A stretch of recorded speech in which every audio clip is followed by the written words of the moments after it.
In 1922, a paleontologist named Richard Serudi was doing routine highway work at a construction site in San Diego when the backhoe ran into some mastodon bones. And that happens in California sometimes. Mastodons roam the region during the Ice Age, and their remains turn up in construction projects like it's a regular thing. Serudi flagged the site and the work stopped, and the museum sent a team to excavate.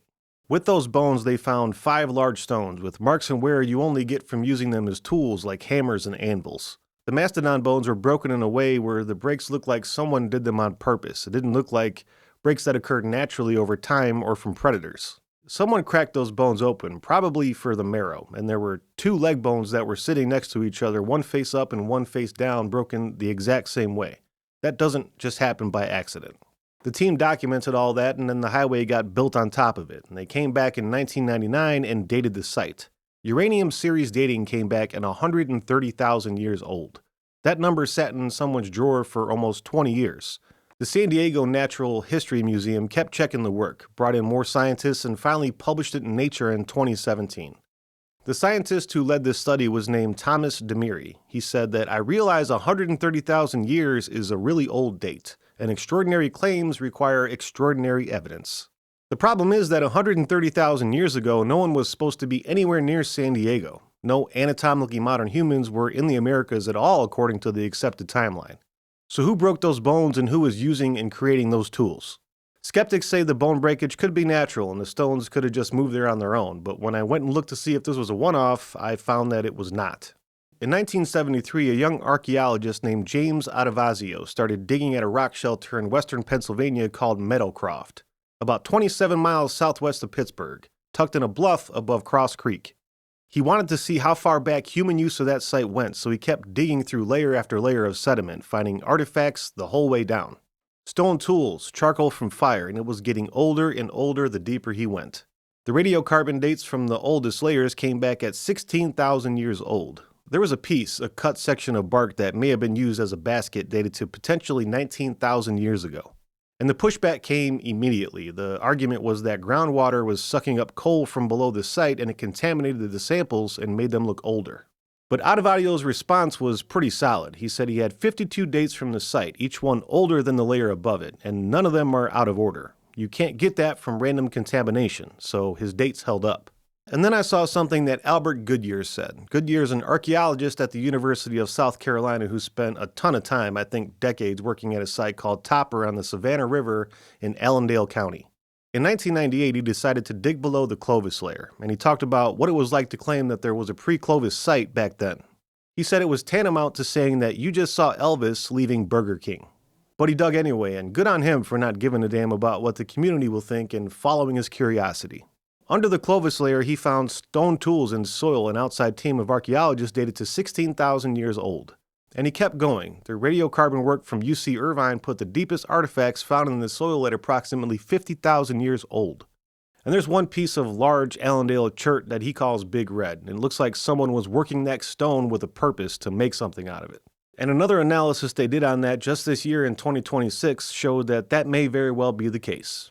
In Texas, Michael Waters from Texas A&M published his paper, The Buttermilk Creek Complex in Science in 2011. They found 15,528 artifacts sitting in clay sediment under the Clovis layer at a site near Austin.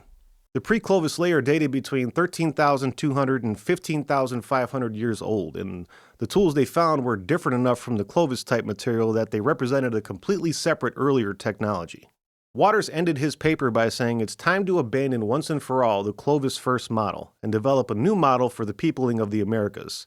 That was in 2011, and I believe the Clovis model is what is being taught in the textbooks today. Why does this keep happening at every site? Evidence gets found, it gets published in major respected journals, and the mainstream is just, whatever, we're chilling with our grant money. Adovasio pointed out something that I think has some merit. Almost from the beginning, European scholars and almost all South American scholars questioned the Clovis model. The American response was that the Europeans were ignorant to the facts and that South Americans didn't even publish in English. The Clovis model was the professional consensus. Careers were built on it, textbooks were written around it, and grant funding flowed through it. And a thought track that says that humans arrived 13,000 years ago through one route is a lot simpler to manage than one that says humans may have been here for 130,000 years through multiple routes. I think that's what Goodyear's Elvis quote was really about. You find the evidence and you get treated like a quack for it. That's why these things get sat on for such a long time until someone has the courage enough to bring them forward and publish the findings.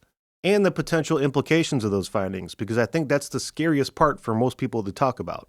Also in 2016, divers from the Florida Museum of Natural History found stone tools and butchered mastodon bones in an underwater sinkhole in the Aucilla River, dated to 14,500 years ago.